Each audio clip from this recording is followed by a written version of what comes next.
All right, who's ready for more Alien? Aliens, or Alien Cubed, or Restoration, or Revolution, or Resurrection? I think the fourth one was Resurrection. I don't know. I don't know if you guys saw, they did a trailer for Alien Romulus. I guess that's coming out in August, not to be confused with the Noah Hawley TV show that's coming out, I think, this year also. But Romulus is a new movie, feature length, coming to theaters in August. We had a little teaser trailer come out a couple days ago. I've been really busy. Didn't get a chance to sit down and just talk until just now. But I wanted to throw out there just a couple of thoughts and observations and kind of get a feel for what you guys are thinking. You want to let me know in the comments below.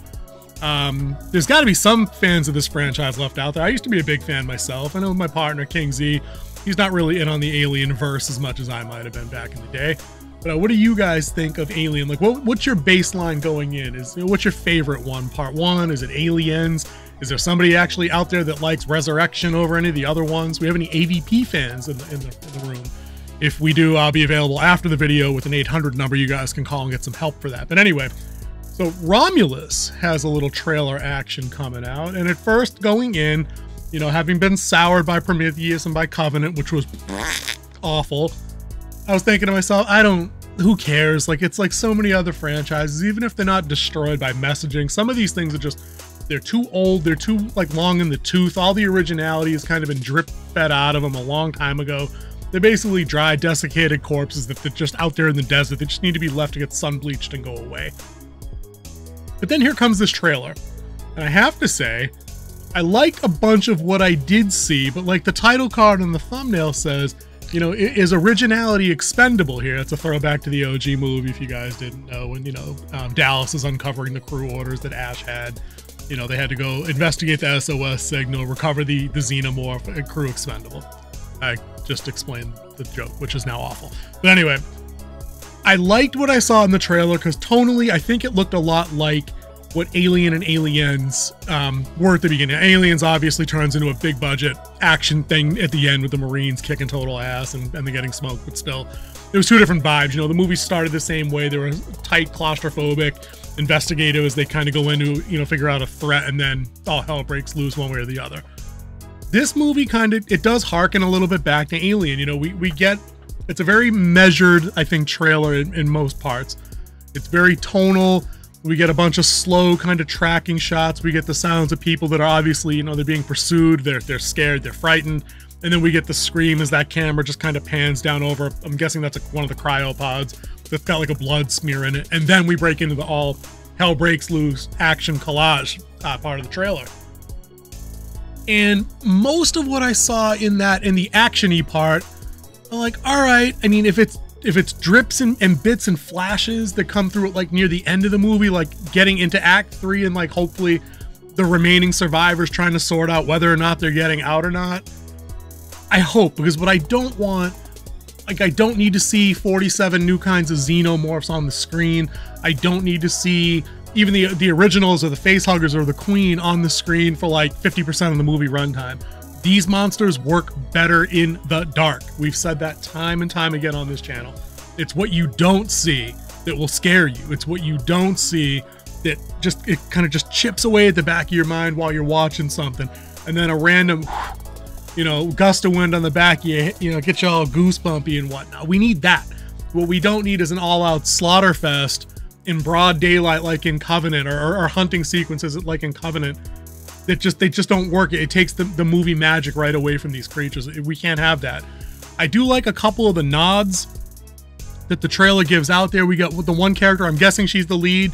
That's just my speculating. I hear there's some leaks out there, but I haven't read any of them. I don't know any castings. I don't know any character bios or anything like that. But we get the one lady that's in one of the still shots that's going around. It looks like she's holding like a prototype pulse rifle. That's probably the Sigourney Weaver Ripley homage character there. We have what everybody's saying is the crew's synthetic. It's one dude.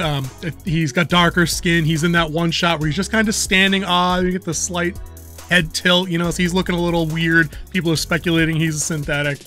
I haven't seen any of that nonsense confirmed. But, you know, I want to talk just for a quick second about originality.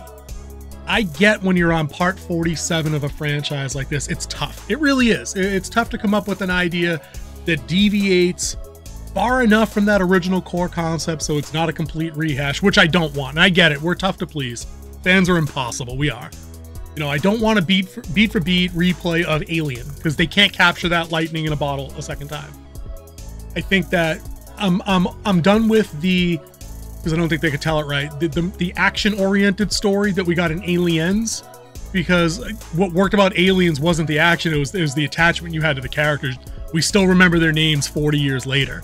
You know, we still remember the order that they perished in. It's quality because we were attached to those characters, their mannerisms, their bickering, their banter. So I think what I need is something of a happy medium between those two things where we don't get way out there into like the cloning thing. We don't need a bizarre location like 3 with the prison planet thing. It needs to be smaller, tighter, more focused. Maybe only have one human character. I don't know. Maybe that'd be riot. That'd be a riot if that was it. And it was just a big long stock sequence where this character is the only person that wakes up and comes across one AI. But based on the trailer, we're not getting that. But I'm just saying, we need something smaller that feels more like an OG kind of classic horror movie. I think that would work in this movie's in its favor if we can get away from some of the big budget ideas with, you know, the flying space cruisers that are full of, you know, 10,000 eggs and cyborgs fighting each other. You know, like, tone it down, bring it back, give me space truckers doing a job, and let's see how that plays out. The trick is to just write these characters like you imagine space truckers would be. Like, if you think about your family, like if any of us that got, you know, truck drivers or linemen or, you know, or oil rig workers, like them dudes, you know what I mean? That type of folks, you know, they work and they interact with each other in a certain authentic way. And if they can capture that, this movie has a chance. But what I don't want to see, I think more than anything, is I don't want to see any wild deviation, just like that meme. I mention this a lot. You know, you're smooth sailing down the highway and you'd be all good if you just kept going cruising at like 70. But now you got to hit the exit at like 105 and get it up on 2 wheels. Like, they don't need to just drive off and just try to do something weird where they do some odd, the xenomorphs were on Earth the whole time, or I don't know. Like, they just have to keep it slightly, they have to keep it on the rails, but I mean, keep it next to the rails. Keep it rails adjacent, I guess.